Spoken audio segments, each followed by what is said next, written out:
En el nombre del Padre, del Hijo, del Espíritu Santo. Amén. Ven, Espíritu Santo, llena los corazones de tus fieles y enciende en ellos el fuego de tu amor. Envía tu Espíritu Creador y se renovará la faz de la tierra. Estamos estudiando el Catecismo de la Iglesia Católica. Su primera parte, la profesión de la fe. Segunda sesión, la profesión de la fe cristiana. Capítulo tercero, creo en el Espíritu Santo. Entramos ahora en el cuarto apartado de este capítulo, donde el catecismo va a dedicar 14 números, del 717 al 730, a hablar del tema que tiene como título El Espíritu de Cristo en la plenitud de los tiempos. El día de hoy profundizaremos en los números 717 al 720, dedicados al tema Juan, precursor, profeta y bautista. Después de haber hablado de cómo el Espíritu Santo estaba presente en el tiempo de las promesas en el Antiguo Testamento, ahora el Catecismo nos habla del Espíritu de Jesucristo en la plenitud de los tiempos.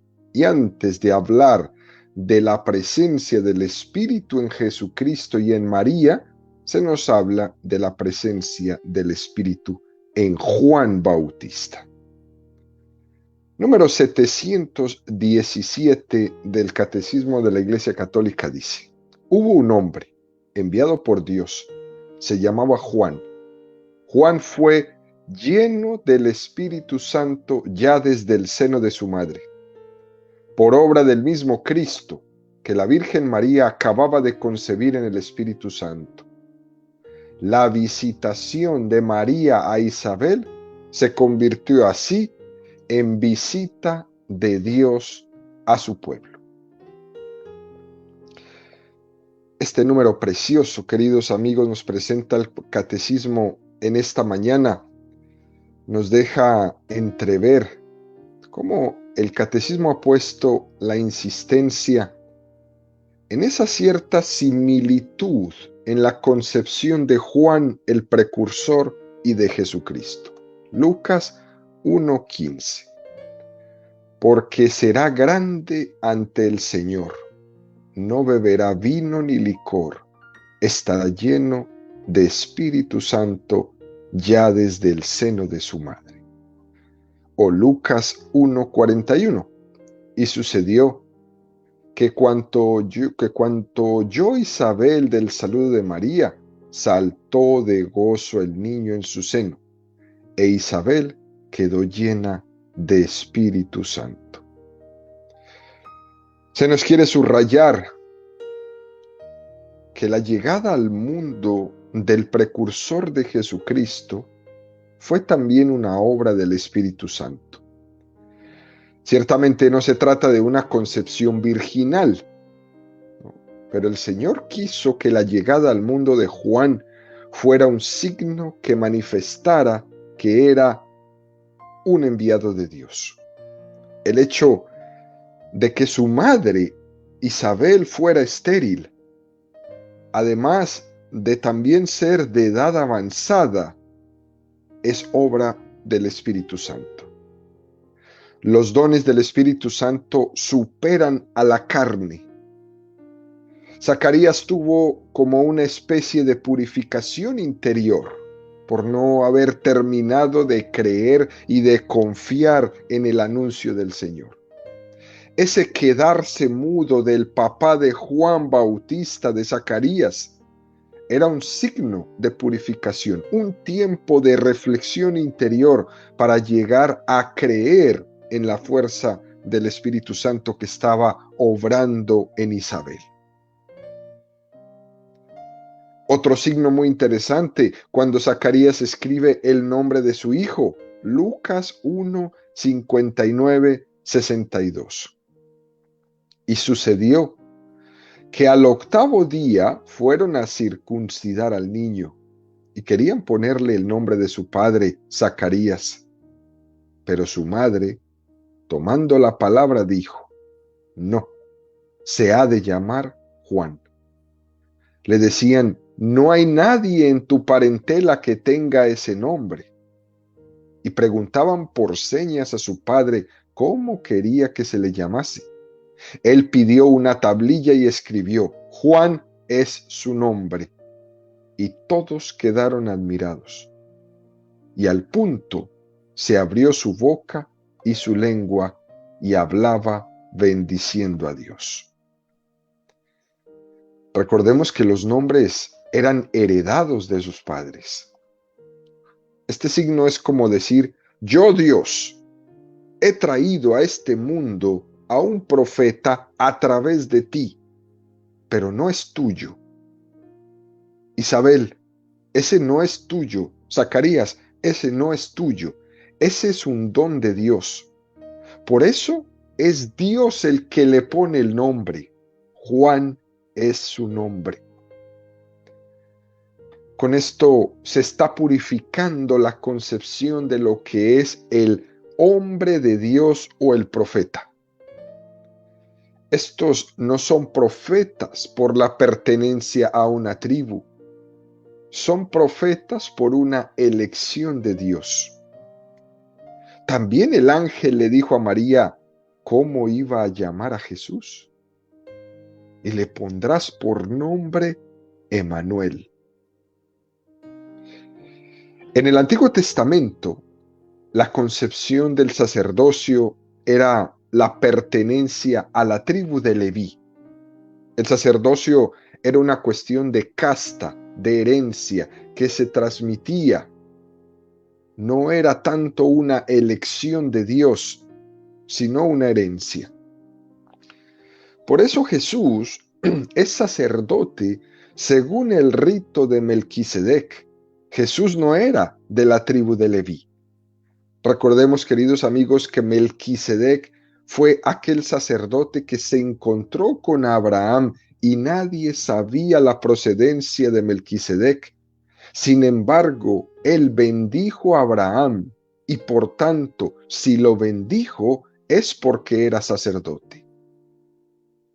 Esto nos recuerda eso que rezamos en el tiempo de Adviento, en la espera de la llegada del Mesías, cuando decimos: cielos, lloved vuestra justicia, ábrete tierra y haz germinar al Salvador. La salvación de Dios es en primer lugar un don gratuito que viene de los cielos. La salvación es descendente, viene de Dios sin que nosotros podamos proporcionalmente tener derecho a tal cosa. Es un regalo, es una iniciativa del amor de Dios, aunque es cierto que tiene que ser acogida por nosotros, pero es un regalo. Por eso dice: ábrete tierra y haz germinar al Salvador. Tiene que ser acogido ese Salvador en nuestros corazones. Y termina este número 717 del Catecismo diciendo: la visitación de María Isabel se convirtió así en visita de Dios a su pueblo. Lucas 1, 67, 68. Zacarías, su padre, quedó lleno de Espíritu Santo y profetizó diciendo: bendito el Señor Dios de Israel, porque ha visitado y redimido a su pueblo. En la visitación de María a su prima Isabel, en la proximidad entre María e Isabel, Juan salta de gozo en el seno de Isabel por la proximidad del Redentor. Hay una percepción en el Espíritu Santo de que allí mora la plenitud de la divinidad y ese bebé salta de gozo. Solamente quien está lleno del Espíritu Santo es capaz de percibir eso, de que Dios está ahí. Eso es lo que ocurre, queridos amigos, en la Eucaristía. Todos los cristianos católicos que están iluminados por el Espíritu Santo son capaces de percibir que Dios está ahí. Cuando no hay Espíritu Santo, no se percibe. Y se va a la Eucaristía como si fueran al cine o a un show o a cumplir un mandato, porque si no mi mamá se va a enojar. Pero no hay espíritu. Cuando uno no tiene ese don o lo ha rechazado, uno puede estar junto a Dios sin darse cuenta de que eso está sucediendo. Es lo que nos pasa a muchos. Vamos incluso y comulgamos y no nos damos cuenta de lo que acaba de suceder. Isabel, Zacarías, se dan cuenta de que está teniendo lugar ahí la primera procesión del Corpus Christi. Cuando María, llevando en su seno a Jesús, va desde Nazaret a Icarem a visitar a su prima. Esa es la primera gran procesión del Corpus Christi que ha habido en la historia de la humanidad. 140 kilómetros, 30 horas caminando, 3 días. Eso duró esa primera procesión. Muy interesante tener esto presente. Bendito el Señor Dios de Israel, porque ha visitado y redimido a su pueblo. Esa visita sucedió ahí, en ese pueblito, en Icarem. Continúa el catecismo en el número 718, profundizando y dice: Juan es Elías que debe venir.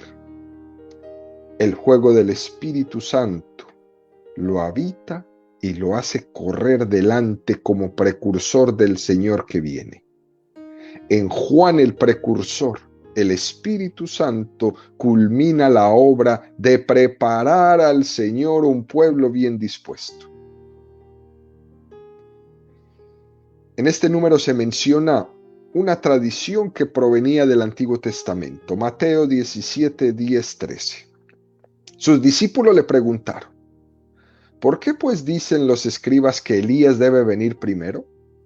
Respondió él: ciertamente Elías ha de venir a restaurarlo todo. Os digo, sin embargo, Elías vino ya, pero no lo reconocieron, sino que hicieron con él cuanto quisieron. Así también el Hijo del Hombre tendrá que padecer de parte de ellos. Entonces los discípulos comprendieron que se refería a Juan el Bautista. Cuando llegaron donde la gente, se acercó a él un hombre arrodillándose ante él. Elías fue el gran profeta del Antiguo Testamento. Y había una profecía que decía que Elías retornaría a restaurarlo todo. Es muy importante, queridos amigos, entender esto. Y más hoy en día, con esta cantidad de sectas que acomodan todo el Antiguo y el Nuevo Testamento a su preferencia, con esa especie de sincretismo religioso donde las creencias en la reencarnación y todas estas ideas nos bombardean por todas partes y pretenden apoyarse en textos como este para justificarlo, como si Elías tuviera que reencarnarse. Y todo esto se nos vuelve un lío. Pero el tema de la reencarnación en las sectas viene pegado exactamente de esta parte. Segunda de Reyes 2, 1, 15. Esto pasó cuando Yahvé arrebató a Elías en el torbellino al cielo. Elías y Eliseo partieron a Gilgal. Dijo Elías a Eliseo: quédate aquí, porque Yahvé me envía a Betel. Eliseo dijo: vive Yahvé, y vive tu alma, que no te dejaré. Y bajaron a Betel. Salió la comunidad de los profetas que había en Betel al encuentro de Eliseo, y le dijeron: ¿no sabes que Yahvé arrebatará hoy a tu Señor por encima de tu cabeza? Respondió: también yo lo sé, callad. Elías dijo a Eliseo: quédate aquí, porque Yahvé me envía a Jericó. Pero él respondió: vive Yahvé y vive tu alma, que no te dejaré. Y siguieron hacia Jericó. Se acercó a Eliseo la comunidad de los profetas que había en Jericó y le dijeron: ¿no sabes que Yahvé arrebatará hoy a tu señor por encima de tu cabeza? Respondió: también yo lo sé, callad. Le dijo Elías: quédate aquí, porque Yahvé me envía al Jordán. Respondió: vive Yahvé y vive tu alma, que no te dejaré. Y fueron los dos. 50 hombres de la comunidad de los profetas vinieron y se quedaron enfrente a cierta distancia. Ellos dos se detuvieron junto al Jordán. Tomó Elías su manto, lo enrolló y golpeó las aguas, que se dividieron de un lado y de otro, y pasaron ambos a pie enjuto. Cuando hubieron pasado, dijo Elías a Eliseo: pídeme lo que quieras que haga por ti antes de ser arrebatado de tu lado. Dijo Eliseo: que tenga 2 partes de tu espíritu. Le dijo: pides una cosa difícil. Si alcanzas a verme cuando sea llevado de tu lado, lo tendrás. Si no, no lo tendrás. Iban caminando mientras hablaban, cuando un carro de fuego con caballos de fuego se interpuso entre ellos, y Elías subió al cielo en el torbellino. Eliseo le veía y clamaba: Padre mío, carro y caballos de Israel, auriga suyo. Y no le vio más. Asió sus vestidos y los desgarró en 2. Tomó el manto que se había caído a Elías y se volvió, parándose en la orilla del Jordán. Tomó el manto de Elías y golpeó las aguas diciendo: ¿dónde está Yahvé, el Dios de Elías? Golpeó las aguas, que se dividieron de un lado y de otro, y pasó Eliseo. Habiéndole visto la comunidad de los profetas que estaba enfrente, dijeron: el espíritu de Elías reposa sobre Eliseo. Fueron a su encuentro, se postraron ante él en tierra. Un texto muy hermoso este que nos presenta el libro de los Reyes, ¿no? El segundo libro de los Reyes.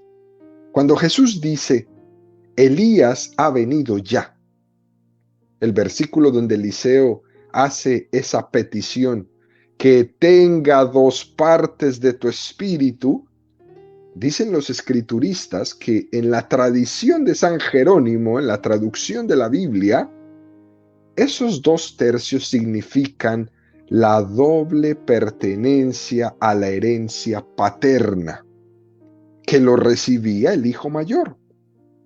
Eliseo pide ser como el primer heredero espiritual de Elías, no reencarnarse, sino ser el heredero espiritual de Elías. De hecho, se habla de que había otros 50 discípulos de Elías y Eliseo, y él pide ser el primero de todos ellos, el primogénito. En cualquier caso, lo que está fuera de todo género de dudas es que esto está totalmente ajeno al tema de la reencarnación. Cuidado con esto, queridos amigos. Se está hablando de ser herederos espirituales de Elías, no reencarnarse. De que el Espíritu de Dios que habita en Elías, que le hace un profeta valiente y testigo del Señor, ese mismo Espíritu ilumine también a los hijos espirituales de Elías, en primer lugar a Eliseo, que pide ser el primogénito. De la misma manera que Eliseo fue aceptado como el discípulo predilecto de Elías, existía la tradición de que esa fuerza del profeta Elías vendrá, que el Espíritu Santo iluminaría a otro profeta de una manera más fuerte. Y esta profecía se cumplió. Jesús lo dice: volvió Elías de nuevo y no lo visteis. Entonces los discípulos comprendieron que se refería a Juan Bautista. Estamos hablando de que la mejor de la tradición de los profetas confluye en Juan Bautista, tal y como lo dice este número 718 del Catecismo. En Juan, el precursor, el Espíritu Santo culmina la obra de preparar al Señor un pueblo bien dispuesto. Lucas 1:17. E irá delante de él con el espíritu y el poder de Elías, para hacer volver los corazones de los pobres a los hijos y a los rebeldes a la prudencia de los justos, para preparar al Señor un pueblo bien dispuesto. Preparar un corazón bien dispuesto. Esto no es una tarea fácil. Preparar un corazón bien dispuesto para que el Mesías sea bien acogido. Esto no es una tarea fácil. Es lo que nos dedicamos todos. Siempre tenemos una tendencia continua a disiparnos, a poner atención en otras cosas, en otros lugares, en cositas, ¿no? Volvernos cositeros. Y nos olvidamos de lo central, de lo importante. Juan el Bautista no era cositero. Juan el Bautista da un testimonio recio en su pobreza, recio en su estilo de vida, para que los corazones se centren en lo esencial y no en cosas vanas, en distracciones intermedias. Por eso invita a vivir en la pobreza, por eso invita a vivir en la austeridad, para centrarse en lo esencial. Para que no estemos distraídos, poniendo nuestra atención en cosas que nos alejen de la acogida del Mesías esperado tanto tiempo por las naciones. Ir a lo esencial. Continúa el catecismo. Número 719 del catecismo dice: Juan es más que un profeta. En él el Espíritu Santo consuma el hablar por los profetas. Juan termina el ciclo de los profetas inaugurado por Elías. Cosa más bonita, ¿no? Mateo 11, 12, 14. Desde los días de Juan el Bautista hasta ahora, el reino de los cielos sufre violencia y los violentos lo arrebatan. Pues todos los profetas, lo mismo que la ley, hasta Juan profetizaron.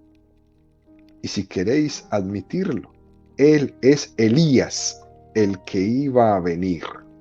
El que tenga oídos, que oiga. Bueno, este texto prácticamente nos lo dice todo. Anuncia la inminencia de la consolación de Israel. Es la voz del Consolador que llega. Juan 1, 19, 23. Y este fue el testimonio de Juan, cuando los judíos enviaron donde él desde Jerusalén sacerdotes y levitas a preguntarle: ¿quién eres tú? Él confesó y no negó, confesó: yo no soy el Cristo. Y le preguntaron: ¿qué pues? ¿Eres tú Elías? Él dijo: no lo soy. ¿Eres tú el profeta? Respondió: no.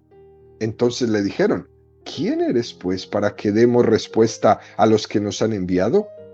¿Qué dices de ti mismo? Dijo él: yo soy la voz que clama en el desierto: rectificad el camino del Señor, como dijo el profeta Isaías. ¿Y qué fue lo que dijo el profeta Isaías? Isaías 41:3. Consolad, consolad a mi pueblo, dice vuestro Dios. Hablad al corazón de Jerusalén y decidle bien alto que ya ha cumplido su milicia. ya satisfecho por su culpa, pues ha recibido de mano de Yahvé castigo doble por todos sus pecados. Una voz clama en el desierto: abrid camino a Yahvé, trazad en la estepa una calzada recta a nuestro Dios. Muy interesante. ¿Y cómo lo hará el Espíritu? Vino como testigo para dar testimonio de la luz. Con respecto a Juan, el Espíritu colma así todas estas indagaciones de los profetas y la ansiedad de los ángeles. Aquel sobre quien ves que baja el Espíritu y se queda sobre él, ese es el que bautiza con el Espíritu Santo. Y yo lo he visto y doy testimonio de que este es el Hijo de Dios. He aquí el Cordero de Dios.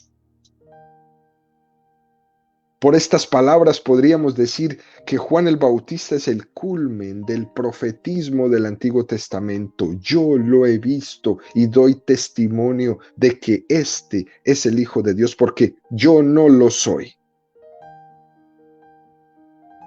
Por eso el catecismo vuelve y nos insiste: en él se consuma ese habló por los profetas, que incluso lo decimos en el credo. Así lo confesamos en el credo, y que habló por los profetas. El profetismo fue y sigue siendo el día de hoy un instrumento por el cual el Espíritu Santo habla.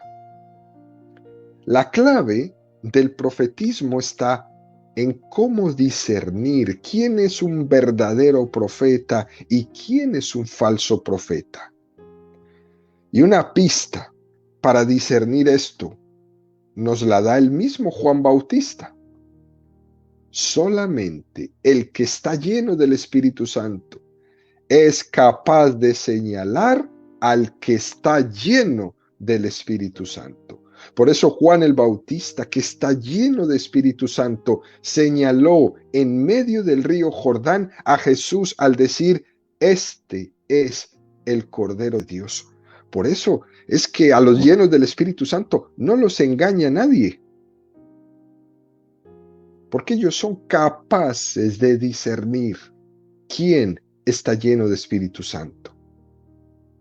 Una de las tareas más grandes que tiene que ejercer la Iglesia hoy en día, especialmente su jerarquía, es la de discernir dónde está el Espíritu Santo y dónde no está.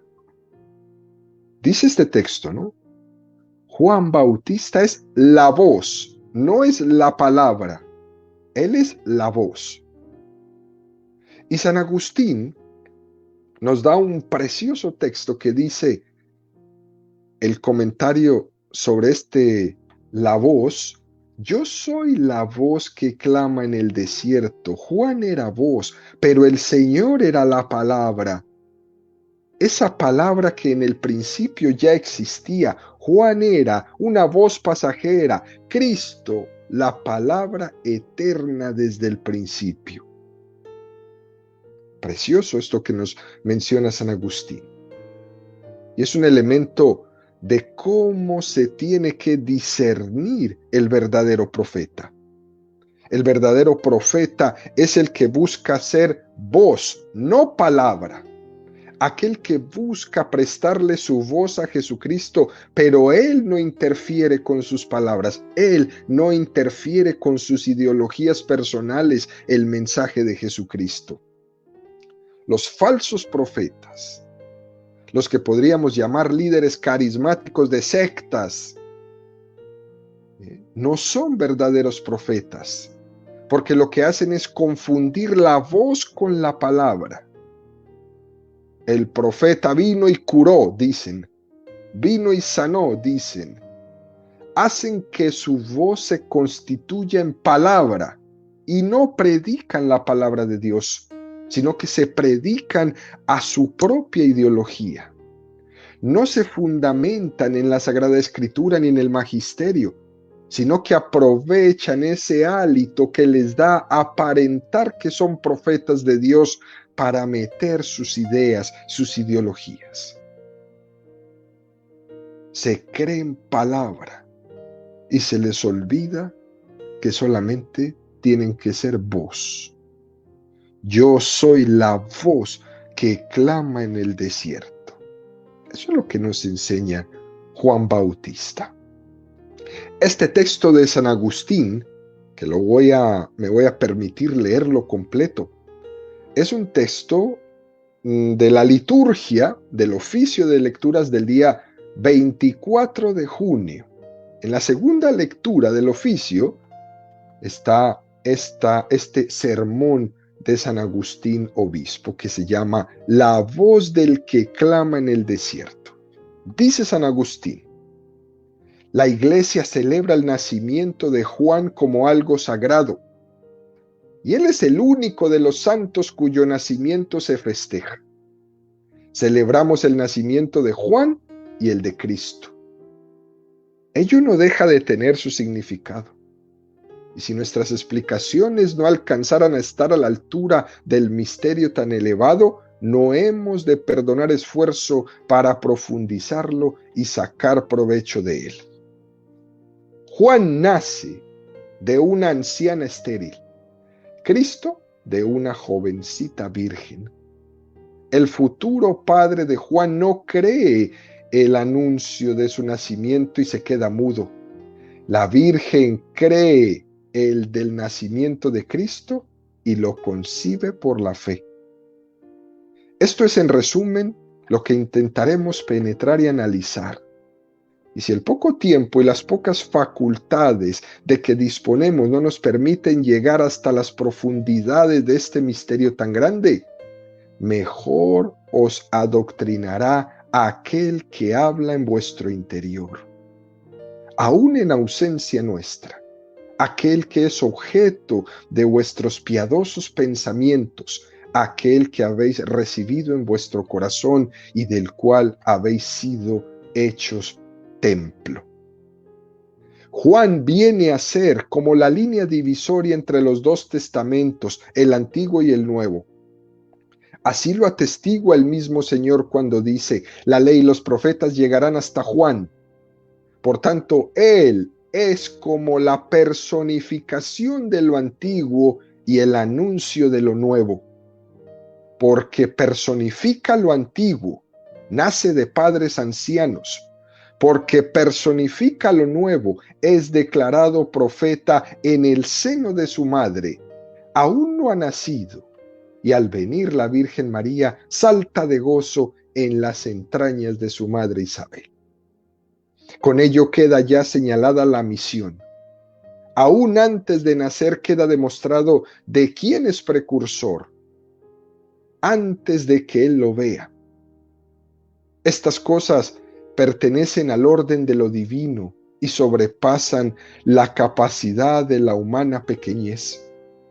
Y finalmente nace, se le impone el nombre, queda expedita la lengua de su padre.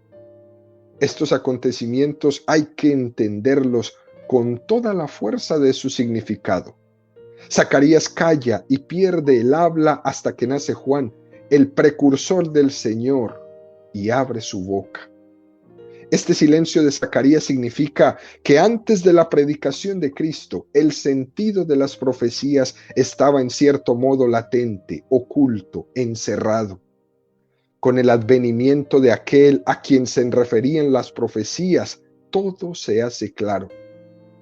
El hecho de que el nacimiento de Juan se abre la boca de Zacarías su padre tiene el mismo significado que el rasgarse el velo del templo al morir Cristo en la cruz. Si Juan se hubiera anunciado a sí mismo, la boca de Zacarías habría continuado muda. Si se desata su lengua, es porque ha nacido aquel que es la voz. En efecto, cuando Juan cumplía ya su misión de anunciar al Señor, le dijeron: dinos quién eres. Y él respondió: yo soy la voz que clama en el desierto. Juan era la voz, pero el Señor era la palabra que existía ya al comienzo de las cosas. Juan era la voz pasajera, Cristo la palabra eterna desde el principio. La palabra utiliza la voz para hacerse escuchar. Por eso, una vez que la voz ya ha ejercido su función, desaparece. Y conviene que Él disminuya, dice el texto, para que la palabra tome el puesto central, no la voz. Lo propio del verdadero profeta es desaparecer en la medida que su quehacer ya ha tenido lugar.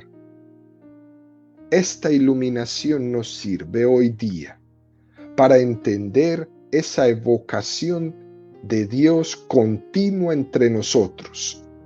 Es la vocación de ser voz de Cristo. Este texto de San Agustín es impresionante, queridos amigos. No olvidemos que por el bautismo todos tenemos esa vocación profética. Estamos llamados a ser la voz de Cristo por la que el Señor habla a los demás. Todos esos catequistas que me están escuchando, tú eres la voz de Cristo por la que el Señor habla a los demás, niños, jóvenes, familias, todos. Y esto es lo que tenemos que pedir esta semana al Espíritu Santo. La docilidad para que nuestra voz no distorsione la palabra, no la haga decir lo que no dice, ni pretenda añadir cosas que la palabra no dice. Ser la voz fiel que proclama la palabra. Y por último, queridos amigos, número 720.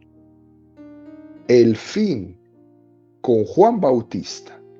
El Espíritu Santo inaugura, prefigurándolo, lo que realizará con y en Cristo. Volver a dar al hombre la semejanza divina. El bautismo de Juan era para el arrepentimiento. El del agua y del Espíritu será un nuevo nacimiento. Juan 3:5. Respondió Jesús: en verdad te digo, el que no nazca de agua y de espíritu no puede entrar en el reino de Dios. La relación entre Juan Bautista y Jesús también se puede medir por el bautismo de Juan y el bautismo de Jesús. El bautismo de Juan era una figura del bautismo de Jesús. El bautismo de Juan era una petición a Dios del perdón de los pecados. Era como la impetración. El hombre suplica a Dios, mendiga a Dios el perdón. Sin embargo, el bautismo de Jesús es concederle el perdón, ese don de la regeneración del hombre. Tiene esa garantía. Yo te hago hijo, te configuro como hijo de Dios. Y por tanto eres un hombre y una mujer nueva, y has nacido del agua y del Espíritu. No solo es un deseo de ser purificado como era la de Juan Bautista, sino que es la garantía, el sello de haber sido hecho algo nuevo. Juan el Bautista sirvió para hacernos caer en cuenta, queridos amigos, de que teníamos sed de Jesucristo.